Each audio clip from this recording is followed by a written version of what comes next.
നമസ്കാരം. നമ്മൾ ഈ കഴിഞ്ഞ ദിവസങ്ങളിൽ പല രീതിയിലുള്ള ഇൻകോണ്ടിനൻസിനെ കുറിച്ച് നമ്മൾ സംസാരിച്ചു.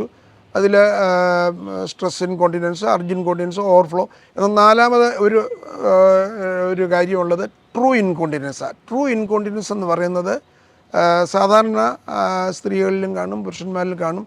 അത് മറ്റൊരു അസുഖത്തിൻ്റെ ഭാഗമായിട്ടാണ് ട്രൂ ഇൻകോണ്ടിനൻസ്. അതായത് യൂറിന് വന്നു കഴിഞ്ഞാൽ യൂറിൻ നമ്മൾ കളക്ട് ചെയ്യുന്നത് ബ്ലാഡറിലാണ്. ബ്ലാഡറിൽ അത് കൺട്രോൾ ചെയ്യുന്ന ബ്ലാഡറിൻ്റെ സ്പിങ്ഡറാണ്. രണ്ട് എക്സ്റ്റേണൽ സ്പിങ്ഡർ, ഇൻറ്റേർണൽ സ്പിങ്ഡർ, രണ്ട് പേശികളുണ്ട്. ഈ പേശികൾ അടഞ്ഞിരിക്കുമ്പോഴാണ് ഈ മൂത്രം നമ്മൾ കൺട്രോൾ ആക്കുന്നത്. ഈ പേശിയുടെ ബലം കുറയുമ്പോൾ എന്തോ പറ്റും, നമുക്ക് മൂത്രം പിടിച്ചു വയ്ക്കാൻ വയ്യ. മൂത്രം വരുന്നത് ബ്ലാഡറിൽ വരുന്നാൽ ഒട്ടും ചിലപ്പോൾ ഒരു ഡ്രോപ്പ് പോലും പിടിച്ചു വയ്ക്കാതെ ഒരു തുള്ളി മൂത്രം യൂറിൻ ബ്ലാഡറിൽ വന്നാൽ ഒരു തുള്ളി വെളിയിൽ പോകും. അതാണ് ട്രൂ ഇൻകോണ്ടിനൻസ്. ട്രൂ ഇൻകോണ്ടിനൻസ് എപ്പോഴും കാണുന്ന സാധാരണ ഞരമ്പിൻ്റെ വീക്ക്നെസ്സാണ്.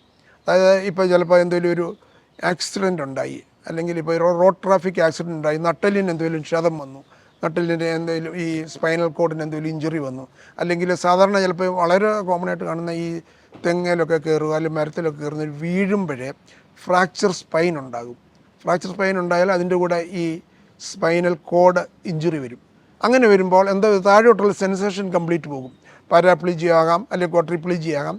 അങ്ങനെ സെൻസേഷൻ പോയി കഴിഞ്ഞാൽ ഈ സ്പിങ്ഡർ രണ്ടും ആക്ട് ചെയ്യത്തില്ല. സ്പിങ്ഡർ ഓപ്പൺ ആയിട്ട് തന്നെ ഇരിക്കുക, ഒട്ടും അത് കൺട്രാക്ട് ചെയ്യാനുള്ള പവറില്ല, ഈ ഞരമ്പ് വീക്കായതുകൊണ്ട്, ഞരമ്പ് പോയതുകൊണ്ട്. അപ്പോൾ എന്താ പറ്റുമെന്ന് ചോദിച്ചാൽ യൂറിൻ ഇങ്ങനെ കിഡ്നിയിൽ നിന്ന് വന്നുകൊണ്ടേ ഇരിക്കും ബ്ലാഡറിൽ, പക്ഷെ ബ്ലാഡറിൽ പിടിച്ചു വയ്ക്കാനായിട്ട് പറ്റത്തില്ല. അത് തുള്ളിയായിട്ട് ഇങ്ങനെ എപ്പോഴും പോയിക്കൊണ്ട് വലിയ കൂടുതലായിട്ട് പോകത്തില്ല, എപ്പോഴും ഇങ്ങനെ തുള്ളി വീണുകൊണ്ടേ ഇരിക്കും. അതാണ് ട്രൂ ഇൻകോണ്ടിനൻസ്. ട്രൂ ഇൻകോണ്ടിനൻസ് നമ്മൾ ഈ ക്ലിനിക്കൽ എക്സാമിനേഷൻ വഴി നമുക്ക് കണ്ടുപിടിക്കാൻ പറ്റും.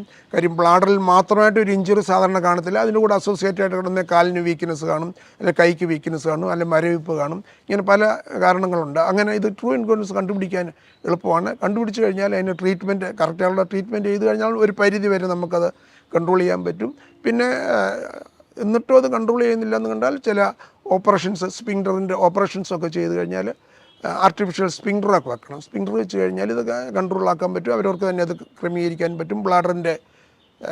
ബ്ലാഡറിൽ കുറച്ച് യൂറിൻ ഹോൾഡ് ചെയ്യാൻ പറ്റും. നമുക്ക് ആവശ്യമുള്ളപ്പോൾ അത് ഓപ്പൺ ചെയ്ത് വിട്ട് കഴിഞ്ഞാൽ യൂറിൻ പോവുകയും ചെയ്യും, എം ടി ആവുകയും ചെയ്യും. ഇതാണ് ട്രൂ ഇൻകോണ്ടിനൻസ്. നന്ദി. മറ്റൊരു വിഷയമായി വീണ്ടും കാണാം.